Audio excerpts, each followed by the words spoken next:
Hey there, everyone. Hello. This is the 2.15 lesson, Action and Reaction, still on our 1920s theme here. The Roaring Twenties, a decade of dramatic cultural change and reaction to that change. It's time to finish reading chapter 29 and complete the Roaring Twenties sheet. If you have not completed the research project, you can work on that as well. Goals for this lesson: identify Harding, Coolidge, and Hoover, their shared philosophy of government, and their attitudes toward business. Summarize the role of big business in economics and government during the 1920s. And lastly, describe the Harlem Renaissance and its impact on American culture. You should be filling out your Roaring Twenties sheet. That would be found in lesson 2.13. And here is the lesson answer key, if you haven't already gotten that, for checking your answers on the reading guide. Okay, so we're going to finish reading, and we're going to start on page 664 with presidents in the 1920s. So let's talk. We've been talking about the things that are happening in the 1920s, but now we're going to go and learn about the presidents that were during this time and how their activities or lack of direction pushed the 1920s through and maybe led to the Great Depression in the 1930s. Okay, presidents in the 20s. After a decade of reform, radicalism, and war, Americans were eager for stability and order. In the 1920 presidential election, Republican Warren G. Harding campaigned on the slogan, "Back to Normalcy." The country, he said, needed not heroics but healing. The country apparently agreed. He won the presidency in a landslide. The brief Harding years. Harding's administration rejected the progressive agenda. Big business, the villain of the progressive era, had transformed its reputation by 1920, especially since big manufacturers had produced the weapons and ammunition that helped win World War I. Republicans believed the nation's recent prosperity relied on the success of big business. Thus, by helping corporations,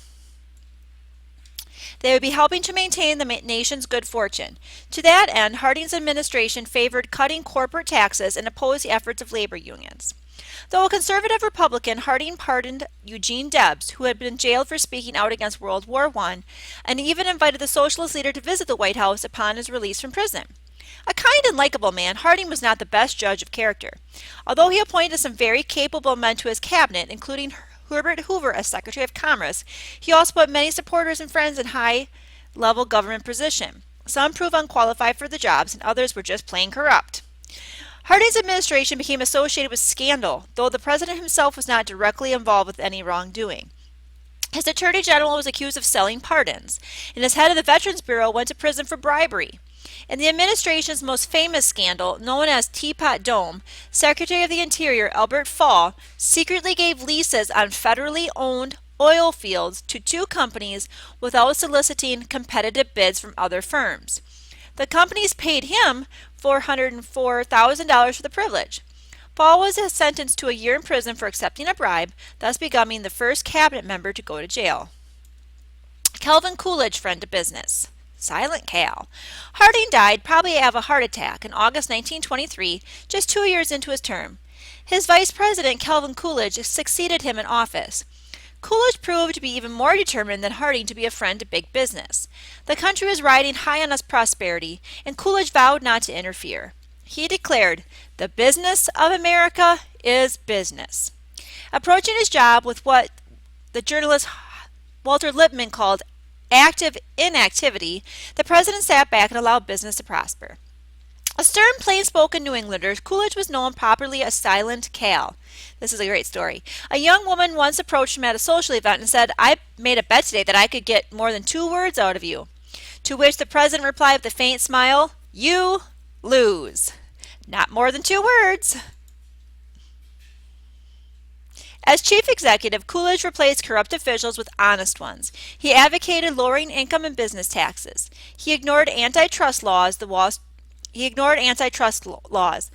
Street Journal enthused, "Never before, here or anywhere else, has a government been so completely fused with business." Coolidge easily won the presidential election of 1924. Under Coolidge and Harding's administrations, corporations extended their economic power. By 1929, the 200 largest firms owned almost half of the corporate wealth in the country. The election of 1928. In August 1928, President Coolidge announced that he would not run for re-election. The Republican Party turned to Secretary of Commerce Herbert Hoover, a remarkably able man who embodied many values that Americans admired. Orphaned when he was 9, Hoover had worked his way through school to become a mining engineer. He made a fortune in business and then turned to humanitarian work, leading food relief efforts in Europe during and after World War I. Known and widely respected, the great engineer predicted that soon poverty would be banished from this nation.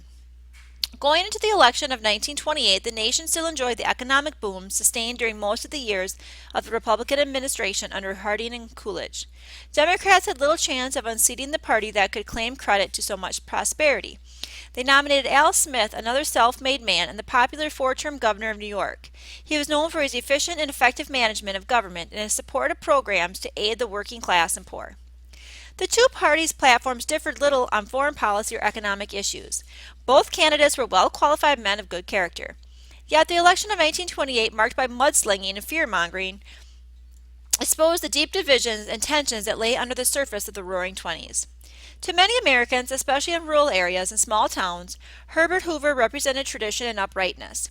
He was a solid Midwesterner from West Branch, Iowa, a self-made millionaire and a public servant. He supported Prohibition as a great experiment.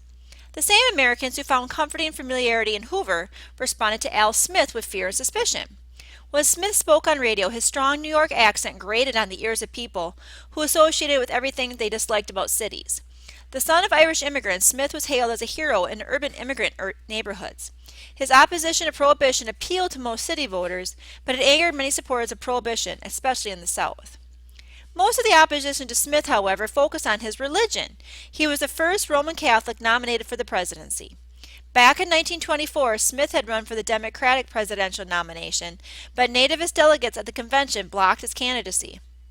In 1928, as a Democratic presidential candidate, when he traveled by train to campaign across the country, the Ku Klux Klan sometimes met with him with burning crosses. Pamphlets claimed he was an agent of the Pope. One Methodist minister observed, "No governor can kiss the papal ring and get within gunshot of the White House." Hoover won the election in a landslide with 21 million votes to Smith's 15 million and 444 electoral votes to Smith's 87. Despite these lopsided results, there were signs of a change that made Democrats hopeful for the future. 4 years earlier, the Republican Party had won in major cities as well as in small towns. But in 1928, for the first time, almost every major city in the country voted Democratic. Rural and small-town America's dominance in politics was waning as the nation's population shifted. The cultural clashes dramatized in the election of 1928 would continue to strain American society for decades.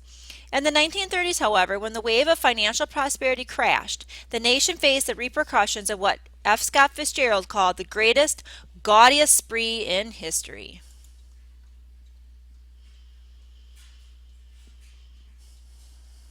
Now we're going to learn about the Harlem Renaissance in historical close-up.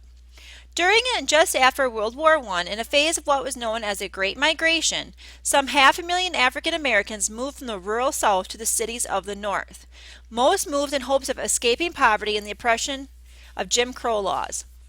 In northern cities like Chicago, Philadelphia, and New York, blacks found greater economic opportunity, but they also encountered racist hostility nearly as bitter as what they had experienced in the South.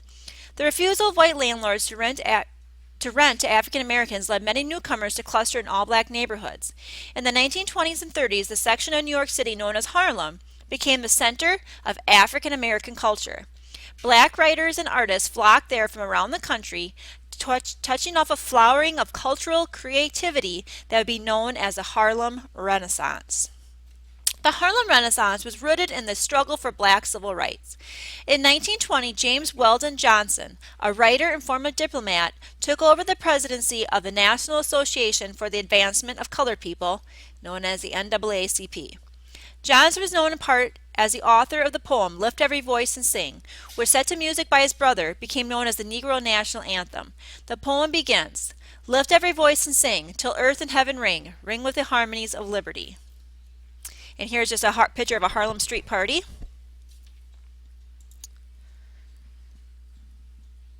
Under Johnson's leadership, the NAACP continued its political work, organizing protests against segregation and fighting Jim Crow laws in the courts. But as a poet and novelist, Johnson insisted that the struggle for black equality must take a cultural form as well. He declared, "The world does not know that a people is great until the people produce great literature and art. No people that has produced great literature and art has ever been looked upon by the world as distinctly inferior." That's an interesting concept. Even before Johnson issued this challenge in 1922, writers and artists from all over the United States had been streaming into Harlem, lured by the prospect of joining an artistic community that was part of a larger, vibrant community of African Americans. Life in Harlem offered them the possibility of recognition, of getting their paintings and sculptures displayed in galleries, and their poems and stories published in magazines like The Crisis, the journal of the NAACP, edited at the time by the great black scholar W.E.B. Du Bois. Furthermore, living in Harlem brought them into contact with prominent white New Yorkers, book publishers, and wealthy philanthropists who supported black equality and were eager to sponsor new developments in the arts. The first important poet of the Harlem Renaissance was Claude McKay, an immigrant from Jamaica who for a time supported the Back to Africa movement of his fellow Jamaican Marcus Garvey. In 1922, McKay published a volume of poems titled Harlem Shadows. In his most celebrated poem, If We Must Die, McKay reacted to news of lynchings in the South and race riots in the North by calling on his fellow blacks to fight back bravely against all odds. If we must die, let it not be like hogs, hunted and penned in an inglorious spot, while round us bark the mad and hungry dogs, making their mock of our accursed lot. If we must die, oh let us nobly die, so that our precious blood may not be shed in vain. Then even the monsters we defy shall be constrained to honor us though dead. Not all the Harlem poets spoke so fiercely. The highly cultivated Countee Cullen wrote elegant verse in traditional form, expressing the conflict he felt between his racial identity and his love for European culture. In one poem, Heritage, Cullen asked, "What is Africa to me? Copper sun or scarlet sea? Jungle star or jungle track? Strong bronze men or regal black? Women from whose loins I sprang when the birds of Eden sang? 1 centuries removed from the scenes his fathers loved, spicy grove, cinnamon tree, what is Africa to me?" But in 1925, an anthology titled The New Negro collected poetry and prose by many talented African American writers, including perhaps the greatest poem of the Harlem Renaissance, Langston Hughes. Hughes had dropped out of Columbia University to live in Harlem and write. Before finding fame as a poet, he worked as a series of menial jobs, including stints as a vegetable farmer and a delivery boy. In 1923, he shipped out as a sailor aboard a freighter bound for the west coast of Africa, where he found the people black and beautiful as the night. He began writing poetry celebrating his African heritage, as well as the lives of contemporary African Americans. Hugh's body of poetry is large and diverse. Sometimes he writes in traditional forms like Cullen. Elsewhere, as in The Negro Speaks of Rivers, he uses long free verse lines in the style of Walt Whitman. I've known rivers ancient as the world and older than the flow of human blood in human veins. My soul has grown deep like the rivers.